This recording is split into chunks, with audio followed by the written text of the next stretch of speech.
esse dai de graça e de graça, do que de graça recebeste, também é pro tempo, também pro material. A gente pode abranger para todas essas visões do mundo, assim. Aquele que tem um recurso material também pode ajudar materialmente, Pode, né? claro. Porque se a gente parar para pensar, não é nosso, nem o recurso material é nosso, né? Tá emprestado, né? Tá emprestado. A gente tem uma... nós recebemos muita coisa de graça, né? Ah, mas eu estudei, sim, é verdade, né? Se dedicou, se esforçou, né? Mas tudo pertence a Deus, né? Deus nos deu essa bênção, essa possibilidade. Tudo material vai ficar, como já disse aqui, tudo material vai ficar. E nós recebemos muita coisa que é gratuito. A gente não percebe, mas a gente recebe, né?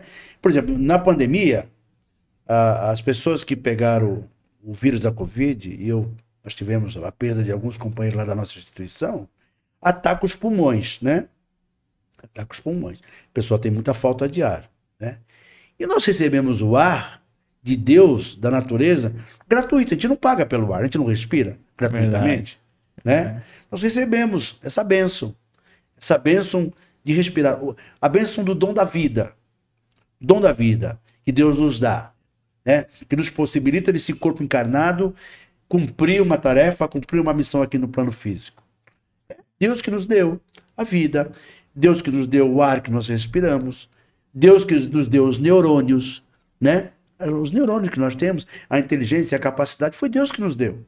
Perfeito. Né? Então, como é que a gente retribui um pouco disso? A gente servindo. E dentro desses bens que Deus nos dá de graça, há aqueles que se colocam como intermediário, né?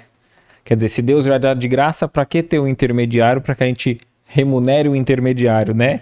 Então, aqui diz assim, né? No Evangelho de Lucas, no capítulo 20, versículo 45, no Evangelho de Marcos, no capítulo 12 e também no de Mateus.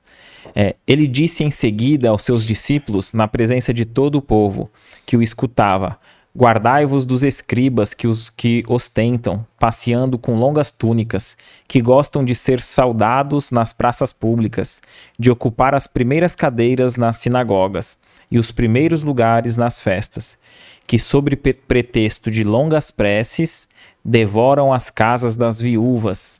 Essas pessoas receberão por isso uma condenação mais rigorosa. Ou seja, morria a pessoa lá, eles já iam na casa a pretexto de fazer orações e preces, mas... de olho nos recursos. De olho no recurso. De olho nos recursos. Os escribas eram muito arrogantes, né? Eles eram muito inteligentes, eram intelectuais. Escribas que escreviam na época, né? E eles faziam aquelas preces longas, né? E se aproveitavam lá daquela situação, iam lá, sabia que a viúva morreu e já ia lá fazer aquelas orações e se apoderava dos recursos financeiros que eles tinham. E Jesus fala que nós não devemos segui-los, porque fala do orgulho, né? Fala da ganância, fala do egoísmo, né? E a prece... É a indulgência que você citou antes, né? De pagar para um lugar no céu. Hoje já não tem... A gente não vê, acredito, mais isso, né? Mas antes ele reforça porque era muito... Acredito que era um costume da época, né? Era o costume da época, fazia parte dos costumes da época, né? Então, você servir, a oração não precisa ser quilométrica, né? Como eu disse, num momento de desespero, quando você fala, meu Deus, né? Me socorra, Senhor, me acolha nesse momento difícil. Você está fazendo uma prece, Ela não precisa se estender por 5, 10 minutos, né? Um pensamento de paz, um pensamento de luz, é uma prece. O que você achou desse corte? Coloca aqui nos comentários a sua opinião sobre esse tema. Para ver o episódio completo, é só pesquisar Recomeçar Podcast Espírita.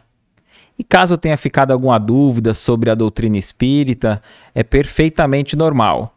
Procure ler as obras de Allan Kardec.